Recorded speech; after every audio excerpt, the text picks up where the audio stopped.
Hi everyone, it's me, Isabel. This will probably be the last video for 2018. Just wanted to do this like overall recap and look back to know like what are certain things that I've done. Even though when you're like in the moment living that experience, you don't really know how proud you can be until you like look back on it. I have my Alessia Cara shirt, which has her t-shirt says The Pains of Growing. Pretty accurate depiction of how 2018 really came to be about for me. Let's hop on with the list.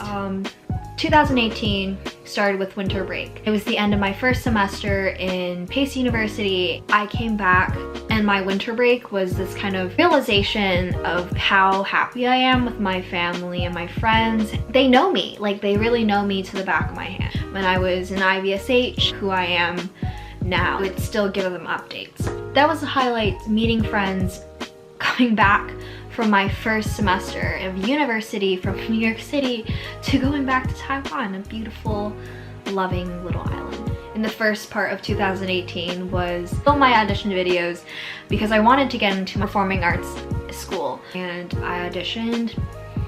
Long story, but I was so nervous. I was very proud of myself because before, when I was auditioning, I had my mom. I felt really like happy to have her there. During this time, second time around auditioning, I was like the only one there. No one knew me. Then I later got into the program that I am in now, acting for film and television, voiceovers and commercials. This semester was taking the courses and the programs of that.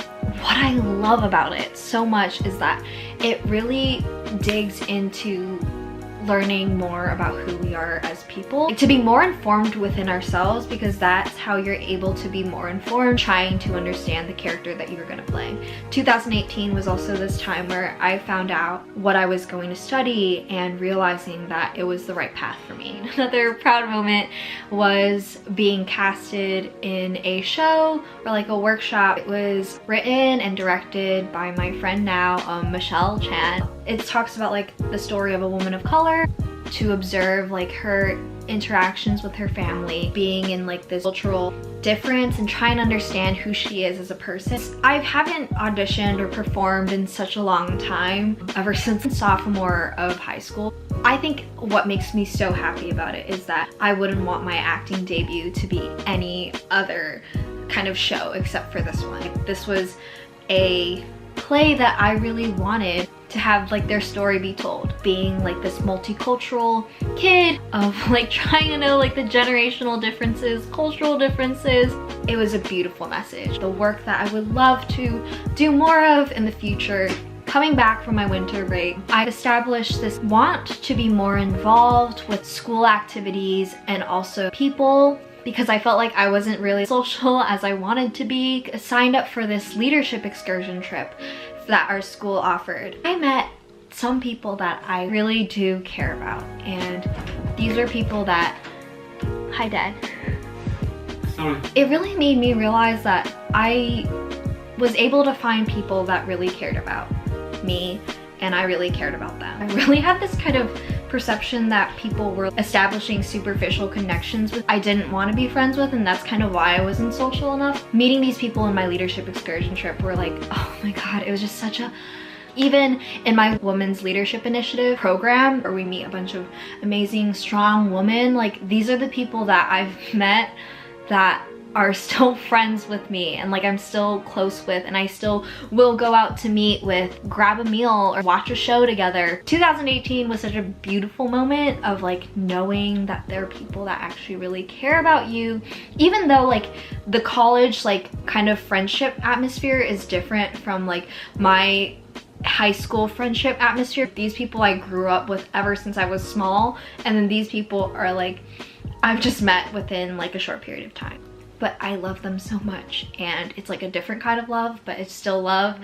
The family making the move from Taiwan to Fremont, such a pivotal moment. It's so weird because like I am literally in the same room that I was before I left America to live in Taiwan. I'm still dealing with stuff, like trying to get used to this environment that I used to call home, and I still call home, but I just but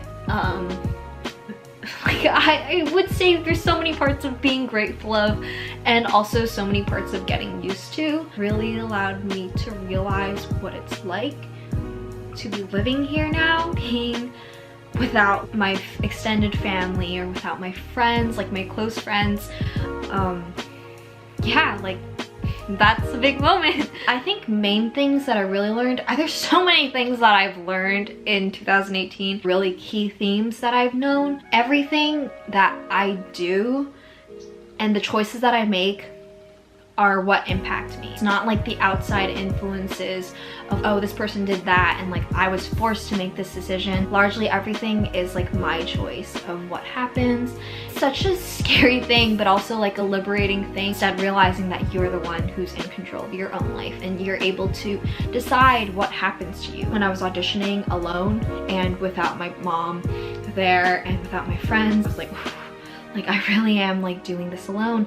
When I go into that audition room, I'm the only one who's helping myself. It's not other people, just me. Might be a lonely concept, but it's a very self-looking within kind of thing. That also brings in for my second thing that I've learned, realizing that a huge part of the support system is determined within yourself. I think this year I had two people that I was very, very close with realize that they weren't able to be there for me anymore as they used to, or as I would like.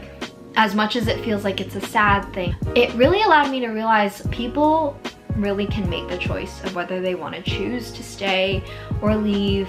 And instead of harboring like negative, upsetting feelings of it, it's recognizing that everyone changes. Ultimately, that support system shouldn't be dependent on outside people, but largely within yourself. The later half of my 2018 year was focusing more on myself. Those two people that I was really close with, that I could talk about anything, daily things happening or frustrations that I have on that day, me having to deal with it with myself and with my mind, looking within and realizing what is it about me. That's interesting. Oh, some insecurity right there, some needs of wanting to have more confidence, like situations like that. I feel like 2018 was a very reflective year. I would love to see like what are some things that you felt like 2018 was very like pivotal for you. Hopefully we can all agree was a very transformative year. I'm so excited for 2019. I was talking to a psychic who said that 2019 for me is going to be very, very difficult, but also like this huge amount of growth, which I am so excited to look into. I hope you guys have a happy new year and New Year's resolutions.